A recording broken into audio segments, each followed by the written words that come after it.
કેમ છો? મજામાં? સુવાક્યોની દુનિયામાં, સુવિચારોની દુનિયામાં આપનું સ્વાગત છે. મારા મિત્રો, એવું કહેવાય છે કે જે વ્યક્તિ પોતાના જીવનની દરેક પરિસ્થિતિમાં પોતાને ખુશ રાખી શકે, પોતાનો ઉત્સાહ બનાવી રાખી શકે, તો આવા વ્યક્તિનું જીવન અદ્ભુત બની જાય છે. આવી જ કોઈ વાતને સુવિચાર તરીકે શ્રી કાલિલ જીબ્રાનજીએ ખૂબ જ સરસ રીતે લખ્યું છે. આજનો જે સુવિચાર છે તેનો વિષય છે ઉત્સાહ, એન્થુઝિયાઝમ.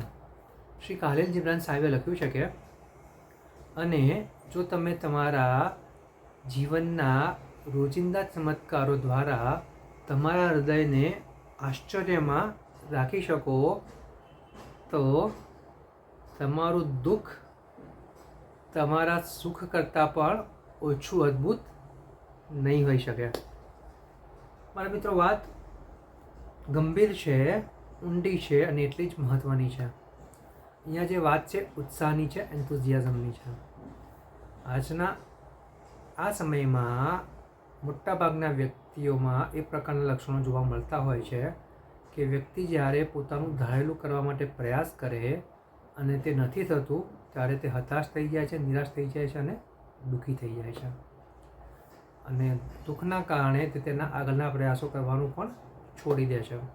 તો અહીંયા શ્રી કાલિલ જીબ્રાન સાહેબ એવું જ કહેવા માગે છે કે આપણે જો સારું અને સાચું કરવાનો પ્રયાસ કરતા હોઈએ, સારા અને સાચા રસ્તાનો ઉપયોગ કરતા હોઈએ અને શરૂમાં આપણને નિષ્ફળતા મળે, તો તેનાથી આપણો ઉત્સાહ ગુમાવવાની જરૂર નથી. જો આપણે આપણો ઉત્સાહ બનાવી રાખીએ અને ફરીથી વારે ઘડીએ પ્રયાસો કર્યા કરીએ, જ્યાં આપણી ભૂલ લાગે છે ત્યાં આપણે સુધારીને ઉત્સાહ સાથે આપણે વધારે જોરથી, વધારે શક્તિથી આપણે કામ કરીએ, તો એકના એક દિવસ જ તે આપણું કામ સફળ થઈ જ જાય છે. પણ જરૂર છે આપણા ઉત્સાહને બનાવી રાખવાની, એન્થુઝિયાઝમને ટકાવી રાખવાની.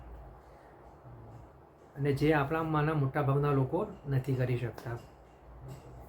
એટલે અહીંયા વાત એક જ છે કે આપણે જિંદગીમાં આપણે જે કંઈ કરવા માંગીએ છીએ તેમાં જો આપણને નિષ્ફળતા મળે, ક્યાંક અટવાઈએ, ક્યાંક તકલીફો આવે, સમસ્યાઓ આવે, તો આવા સમયે આપણે તે સમસ્યાઓના હલ શોધવાના છે, ઉત્સાહને બનાવી રાખવાનું છે અને ઉત્સાહ સાથે વધારે બમણા જોરથી કામ કરવાનું છે. કારણ કે આ ઉત્સાહ જ છે જે આપણને આપણા જીવનને જીવવા માટે મજબૂત બનાવે છે. તો બસ મારા મિત્રો, ઉત્સાહનો આ ગુણ આપણા હૃદયમાં ઉતારી, આપણા મનમાં ઉતારી અને આપણા લક્ષ્ય જે સારા અને સાચા બનાવ્યા છે ત્યાં સુધી આપણે સારા અને સાચા રસ્તે સંતોષપૂર્વક ખુશીથી પહોંચીએ. બસ આપણે જો આટલું ઉત્સાહ વિશે સમજી શકીએ, શીખી શકીએ, ચોક્કસ જ આપણે આપણું જીવન ઓર વધારે સારું બનાવી શકીએ. Thank you.